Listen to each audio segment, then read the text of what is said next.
Hi, I'm David Pope, here today to talk to you about the bis key. First of all, it is bis, B-I-S, from the French, which means a doubling or a secondary option. It is not the bisque key. Bisque is a soup made with cream. This is the bis key, B-I-S.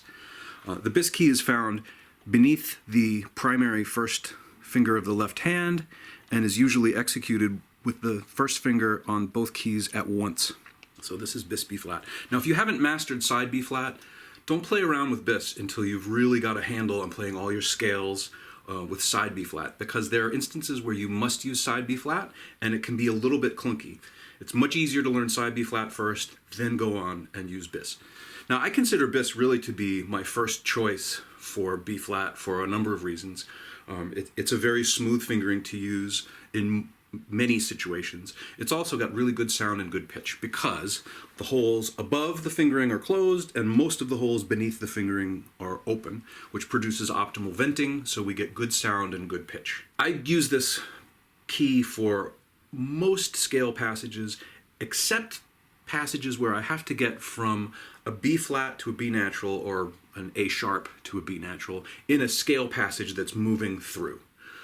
So for example, in a B major scale, in an F sharp major scale, G sharp minor scale, I'm going to be fingering G sharp, A sharp, B, not sliding off of the bis key. There are instances where bis sliding can be useful, and we'll talk about that in a second.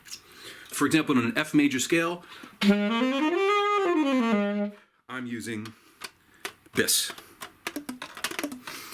Now, there are instances where we can also use the bis key with our middle finger. So we bring our middle finger up.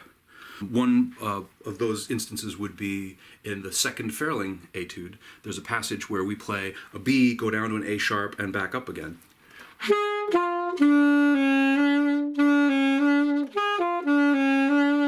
So I'm just bringing my middle finger up, pressing the bis key and releasing it. Now, to use that option, we got to be sure that the middle finger is going to have time to get back where it needs to go. So if, for example, if I had to get from a B to an A sharp to a G sharp, I don't have enough fingers and there's no way to slide your middle finger down here. So if you're just going to play a B to an A sharp and back again, using your middle finger on bis is very useful. Another instance where you'll find this fingering to be very helpful is in Sigurd Roscher's transcription of the Henry Eccles sonata, where there is an A sharp that trills to a B, and it's very convenient to simply play with the B and then trill on the bis key with your middle finger. Now there are instances where you might want to slide on and off the bis key. The reason that we don't slide on and off the bis key usually is because it's very difficult to do this with any kind of rhythmic precision. But if you're in a passage where you actually would like to create a little bit of maybe portamento, or sliding, right, bending, then sliding off the bis key actually might produce the effect that you're looking for. So for example, something like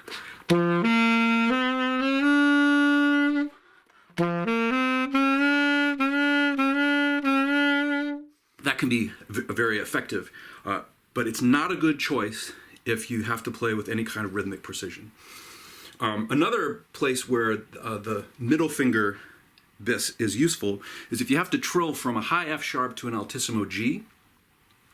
You can bring your middle finger up. So I'm fingering the first finger, middle finger bis, and C5, which is the high F sharp key.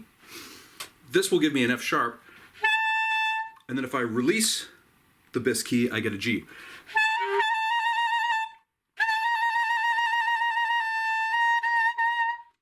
That can be very useful in that passage.